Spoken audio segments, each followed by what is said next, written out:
Você estava me dizendo que é uma evangélica macumbeira. Acabei de me tornar macumbeira. Muito feliz, muito orgulhosa. E você trazia a religião evangélica de antepassados, da sua avó, por exemplo. Minha avó que me levou, adventista do sétimo dia, me levou pra igreja. E eu adoro o Velho Testamento. Eu li a Bíblia. Você acha que há um preconceito com evangélicos? Você acha que ele tem fundamento? Uai, como não tem fundamento? Olha o que a gente tá vendo de evangélico hoje. Eu digo que a minha avó deve estar dando voltas no caixão. Por quê?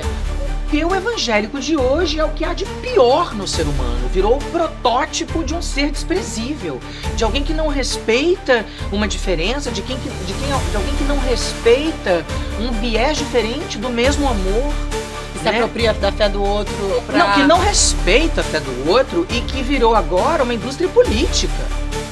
Que não tem nada a ver. Então a minha avó deve estar chorando lágrimas de sangue, deve estar muito orgulhosa de mim, que tenho um senso crítico, que tô vendo que isso não é nada do que eu aprendi com a minha avó e dentro da igreja. E a maioria dos evangélicos hoje, de tudo que a gente vê na televisão, é uma raça que, de amor, de Deus, de Jesus Cristo, não tem nada.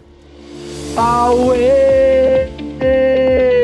Bom dia, boa tarde, boa noite. Você achou que eu ia cantar Auê, ia ser proibido pelo YouTube e a gente não ia entrar nesta polêmica sobre religiões de matriz africana e o evangelho.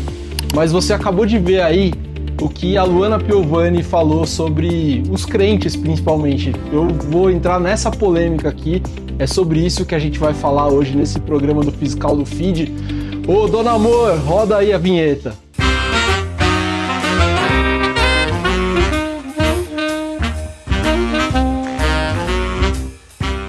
Pois é, chegamos ao terceiro episódio do Fiscal do Feed.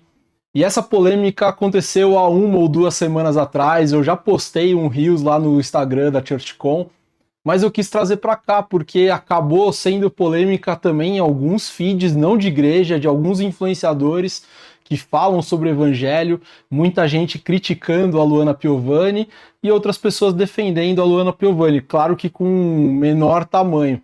Mas eu queria explorar um pouco essa polêmica por alguns pontos de vista e algumas perspectivas interessantes. A primeira delas é que tem uma pesquisa do Datafolha que fala que 17% dos brasileiros que vão à igreja frequentam uma ou mais religiões. Geralmente vão à igreja e também tem algum outro rito religioso que acompanha eles na semana. Isso quer dizer que a Luana Piovani está falando alguma coisa que faz sentido no universo brasileiro. A gente está num ambiente muito sincrético. E só pra gente, evangélico, que sabe que só adoraremos um Deus, isso faz algum sentido sobre o choque como a gente avalia essa frase, essa percepção de que ela está adorando 2 deuses. Para o resto do Brasil e para quem está de fora, inclusive para muitos católicos que também estão dentro dessa nossa matriz cristã, isso não faz tanta diferença ou tanto choque quanto a gente olha essa frase, essa afirmação que ela é crente e macumbeira. Mas vamos lá. Eu não quero entrar nessa polêmica, porque não é sobre isso que eu queria falar. A gente fala aqui no Fiscal do Feed sobre comunicação. E eu queria pegar a segunda parte da fala dela, que ela comenta sobre como ela tem visto os evangélicos e como os evangélicos têm se apresentado no imaginário social do Brasil. E ela chega a usar uma palavra bastante forte, fala que a imagem dos evangélicos é põe aí o contra, não sei, que é meio contraditório, porque ela fala quando a gente ama a Deus, a religião do amor, mas que o prático do que a gente tem feito, ou pelo menos criado no imaginário social do Brasil, é uma religião de pessoas que perseguem, que acusam, que segregam e que pouco transparecem a imagem do Jesus conhecido pelos que também não são cristãos. E aí que eu quero pegar, como que as nossas igrejas têm informado e nos formado ou nos informado a respeito do evangelho? Eu acho que aí é a discussão e o problema que a gente precisa atacar e que a gente precisa endereçar nas igrejas. Vou fazer a relação também com o nosso feed, que é importante, né? A gente está aqui avaliando o que falamos na internet e como criamos e produzimos a imagem dos evangélicos para fora. As igrejas hoje são muito dedicadas a produzir movimento, evento para captação de pessoas, para que se forme uma comunidade e... Claro que não todas, mas infelizmente muitas delas, para fazer arrecadação, para sustentar um pastor lá na frente. É difícil, é ruim falar isso? É. Mas a gente sabe que muito do que está acontecendo nesse movimento cristão evangélico no Brasil está baseado nessa teologia da prosperidade que abre uma igreja a cada esquina, que abre 14 mil igrejas a cada ano no Brasil. Então essa imagem que está sendo construída está baseada na percepção deste tipo de comunidade, as comunidades que estão muito baseadas em troca, indulgência, na teologia da prosperidade, e que está formando e está se dedicando a formar cristãos que estão muito pouco educados em relação à Bíblia, à teologia, à prática, à fé, à ética, ao amor. É uma galera que está entrando na igreja para trocar bênçãos, para encontrar alguma coisa transcendente no Deus que eles estão encontrando, talvez até pela primeira vez. E isso forma um cristão que está muito distante do que é o cristão que a Bíblia fala, que a Bíblia nos comanda a ser, e que Jesus, quando mandou os 72 discípulos, e aí eu vou falar de novo, eu falei no último episódio, quando ele manda os 72 discípulos, né, em Lucas 10, ele fala, vai lá, conheça as pessoas, se aprofunde no relacionamento da cidade, para que você consiga criar esse relacionamento, essa empatia, e aí sim, vocês juntos vão caminhar para conhecer mais e melhor o Deus que salvou vocês na cruz. Né? É basicamente isso que está sendo falado ali no texto, é assim que a missão deveria acontecer.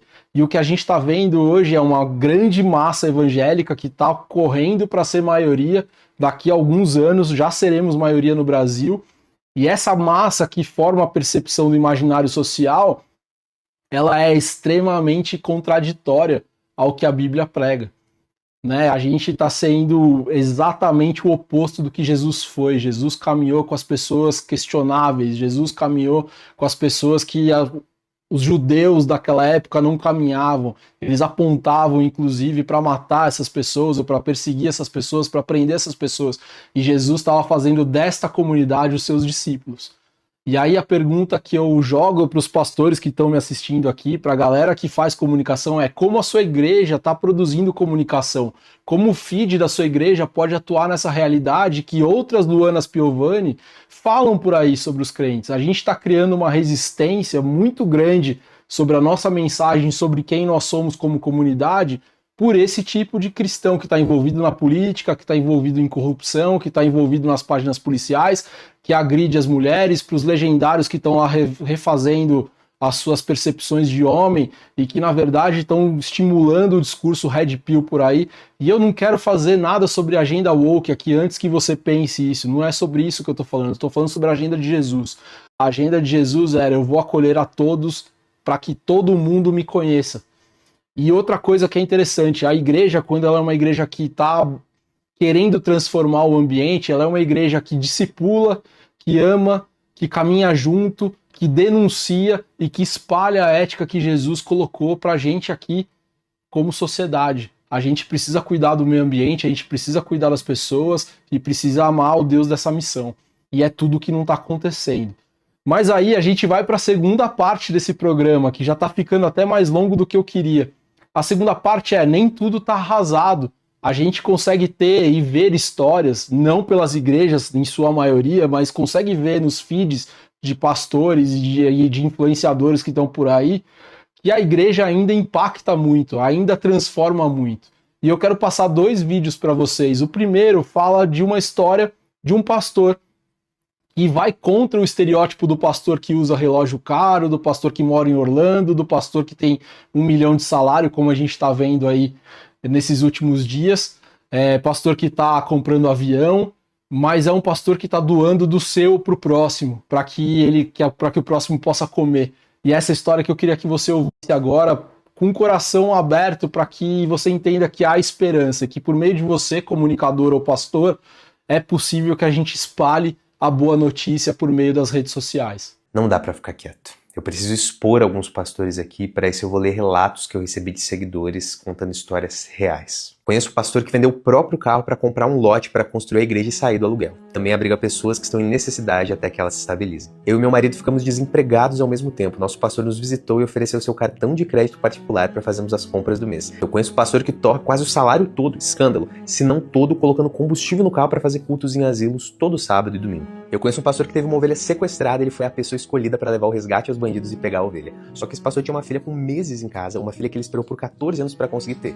Ele foi lá e levou o resgate conversando e sendo monitorado pelos bandidos o tempo todo, mas voltou com a ovelha para casa. Conheço um pastor que em plena pandemia, quando soube que eu estava proibido de trabalhar com um bebê de 3 meses em casa e tive o auxílio emergencial negado, se propôs a ele pagar o auxílio do próprio bolso com parte do salário dele, que à época trabalhava na companhia de trânsito da cidade e não estava pastoreando igreja alguma. Hoje meu filho está com 6 anos, vencemos a pandemia com a ajuda desse pastor. Conheço um pastor que constrói casas para estudantes de teologia estudarem próximos à faculdade e não cobra aluguel. Apenas ajuda na água, luz e internet para que eles fiquem ali até terminar o curso para poder receber o chamado pastoral. Isso é para te lembrar que para cada pastor que aparece algum escândalo no Fuxico Gospel, existem outros muitos pastores de verdade que honram o ministério.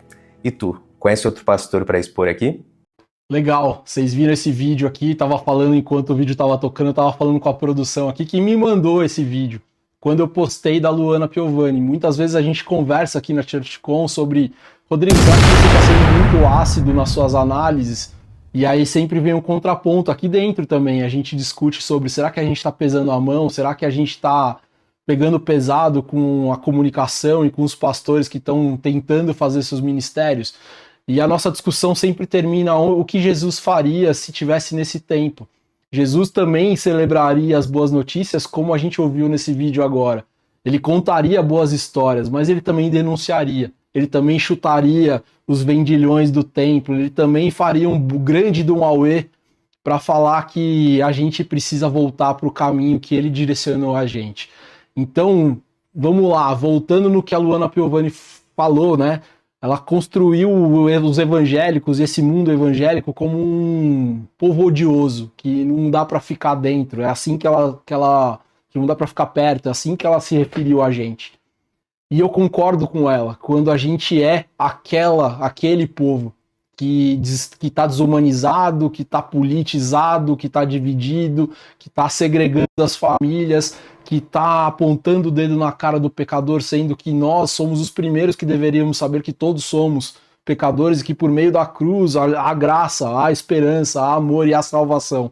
É essa mensagem que a gente está falando. Por outro lado, tem um detalhe que eu acho interessante quando a gente olha os dois vídeos. Esse segundo agora, ele mostra uma perspectiva da missão que eu, Rodrigo, acho muito mais interessante, porque eu bebo da corrente da missão integral. A missão em ação, ela é muito mais bem percebida e muito mais bem recebida do que a missão proselitista de falar e apontar e pregar, como a gente tem visto e que tem também causado muita resistência nas pessoas, no brasileiro comum. Quando a gente fecha o avião e começa a cantar uma música, quando a gente interpela uma pessoa que está indo para academia e fala que aquelas roupas vão levar a pessoa para o inferno, como a gente viu algumas polêmicas essa semana passada que aconteceu e muitos blogueiros aí que estão aqui no YouTube repercutiram.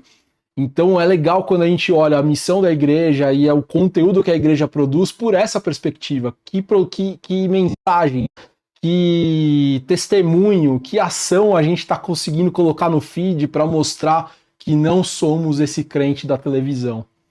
E aí, por fim, eu quero terminar com um vídeo que eu gosto muito, como ele começa, mas eu não gosto como ele termina. Mas mesmo assim eu quero que você veja, porque aqui a gente não se dá muito para editar. A gente quer que você veja e que você forme a sua opinião. Não tem ninguém aqui querendo condicionar a opinião nenhuma de ninguém, principalmente sobre a fé e sobre teologia. A gente está aqui para formar opinião sobre comunicação. E aí eu quero que você analise esse vídeo agora na perspectiva da comunicação, porque ele conta boas histórias, ele conta boas notícias, ele apresenta o povo evangélico, inclusive fazendo uma resposta a Luana Piovani, mas ele termina mal. Ele termina falando que somos perseguidos e temos que agradecer por essa perseguição, mas essa perseguição nós mesmos estamos provocando nas outras pessoas, nós mesmos estamos criando barreiras e resistência de fala, de ação e de missão em quem está fora da igreja. Então esse vídeo vai trazer essa perspectiva e eu quero que você analise se eu estou correto ou não, e eu não tenho pretensão de estar correto, mas na análise do texto desta comunicação, eu acho que ele faz um contraponto no que ele mesmo está falando. E aí ele termina mal, um vídeo que é lindo, que é emocionante, que é legal e que mostra que sim, nós cristãos estamos atentos ao próximo. E principalmente quando há desgraça, quando há cuidado com gente que não está sendo percebida e visibilizada na sociedade, sim, tem uma igreja lá cuidando dessas pessoas. Eu vou até fechar aqui na tela preta para você ver com atenção esse vídeo e volto para despedir-nos deste culto do Fiscal do Feed. A Luana Piovani diz que os evangélicos são o que há de pior no ser humano por causa dos dados do IBGE. Mas o que será que realmente dizem os dados do IBGE? Quando o Rio Grande do Sul afundou numa enchente, sabe quem chegou primeiro? Para você ter uma ideia, a Assembleia de Deus, sozinha, enviou mais de 200 toneladas de donativos de todo o Brasil. Enquanto o poder público ainda estava organizando a sua logística, os voluntários da igreja já estavam resgatando as famílias. O relatório de 2024 do Ministério da Cidadania apontou que 100 mil dependentes químicos são atendidos por ano, todos os anos. E sabe por quem? Por mais de 2.000 comunidades terapêuticas, e que são majoritariamente evangélicas, e que sem esse apoio o SUS entraria em colapso. E a própria Secretaria Nacional de Álcool e Drogas reconhece isso. Na Amazônia, onde o governo não chega, a igreja chega. Para você ter uma ideia, só na região dos Yanomamis, cerca de 3 mil indígenas foram atendidos em missões cristãs, e isso em aldeias de acesso extremamente difícil. As redes de assistência sociais ligadas aos evangélicos registraram mais de 500 mil atendimentos, incluindo alimentação e atendimento médico, em periferias abandonadas pelo Estado. Então é muito importante que você compartilhe esse vídeo com todos os evangélicos que você conhece. Porque a Bíblia ela é muito clara. Jesus já disse que se o mundo odiou a ele primeiro, também odiará os seus seguidores. Então, como cristão, você deveria se alegrar por isso. Eu sou Gilberto Nascimento e eu acredito que a verdade tem que ser dita por completo. Se você concorda, já me segue aqui. E é isso, gente. Eu terminei o Reels que eu fiz e postei lá no Instagram, e você pode ver esse Reels também lá, terminando com uma pergunta. Aliás, eu terminando, tá horrível esse texto, mas é para você também prestar atenção que eu erro pra caramba. Apesar de falar que teve gente errando português, eu também erro, e é legal terminar assim, mostrando que aqui é de verdade, sem muito corte. Mas eu termino com essa pergunta aqui: que igreja você é? Não é a igreja que você pertence, ou os prédios, ou a comunidade que você pertence. É que igreja que você está sendo aí no seu dia a dia, que você está formando a imagem e a opinião das pessoas que estão ao seu redor. Você está sendo um servo, você está levando essa imagem de piedade, você está amando o próximo, você está acolhendo, você está se dispondo a fazer a missão e a ação do que Jesus nos comandou, que é mostrar o evangelho, indo, né? Não é um id estático, é um indo até que ele volte e a gente possa anunciar o evangelho. Eu espero que você termine esse vídeo e reflita bastante sobre a comunicação que a sua igreja está fazendo, porque a gente tem muita oportunidade nesse campo tão fechado que está aparecendo aqui no Brasil. A gente tem muita oportunidade para fazer bom conteúdo, contar boas histórias, fazer boas campanhas e anunciar o amor de Jesus por aí. A gente se vê por aí. Eu espero que você não esteja nesse fiscal, no próximo fiscal, na verdade, com trends e com assuntos que a gente vai repercutir por aqui. Tchau.